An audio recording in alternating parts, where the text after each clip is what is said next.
Je vais vous présenter les outils stylo, gomme, surligneur, ligne et forme.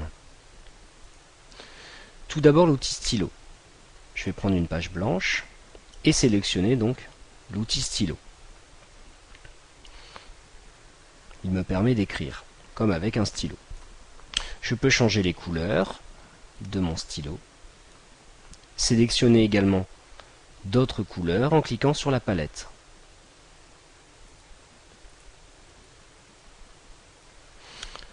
Je peux changer l'épaisseur du trait avec cette option.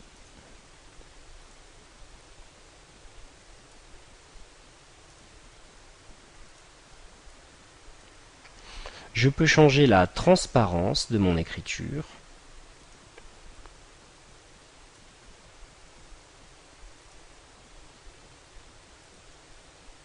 Je peux également utiliser des formes comme cette flèche. Donc à la fin de mon écriture, dès que je lâche le bouton, hop, j'ai une petite flèche.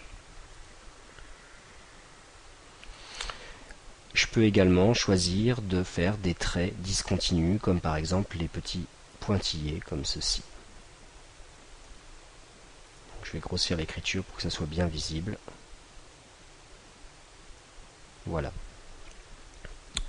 Pour effacer, soit j'utilise l'outil revenir en arrière qui est ici,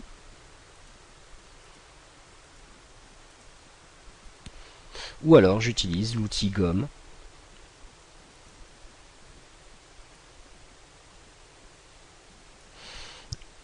Je peux également régler la taille de la gomme.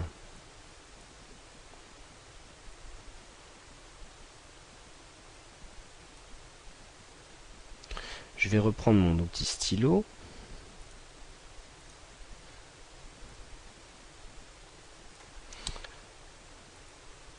Voilà. Et maintenant, je vais vous présenter le surligneur. Donc, comme son nom l'indique, il permet de surligner sans effacer l'écriture qui est en dessous. Je peux changer la couleur, évidemment. Toujours la palette.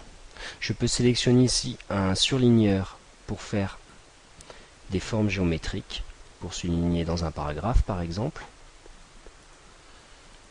Un outil pour faire des cercles ou des ovales. Et je peux régler également la transparence de mon surligneur. Attention, si vous mettez la transparence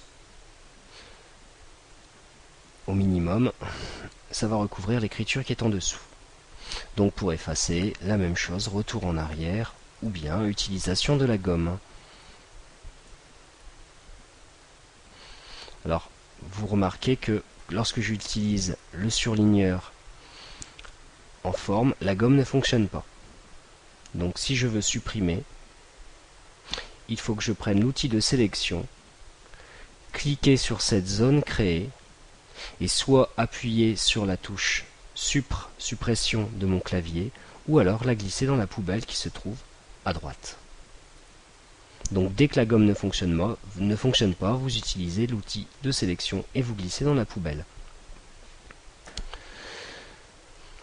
Voici l'outil forme qui permet de réaliser différentes formes géométriques, donc avec différentes couleurs, différentes épaisseurs de traits, différents types de traits, et pour changer de forme, c'est ici. Donc là par exemple, je vais faire une petite étoile. Je peux également mettre en couleur cette étoile automatiquement en cliquant sur le pot de peinture et en choisissant la couleur. Donc là par exemple, je vais mettre une étoile jaune avec des contours verts.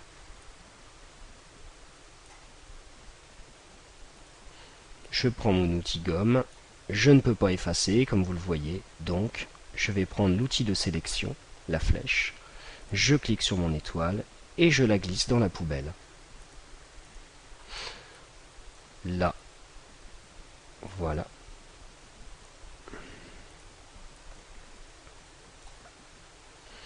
Enfin, l'outil ligne qui me permet de faire des lignes droites.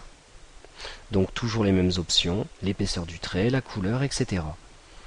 Je laisse mon bouton enfoncé et je lâche. Je peux donc faire des flèches très facilement et bien droites.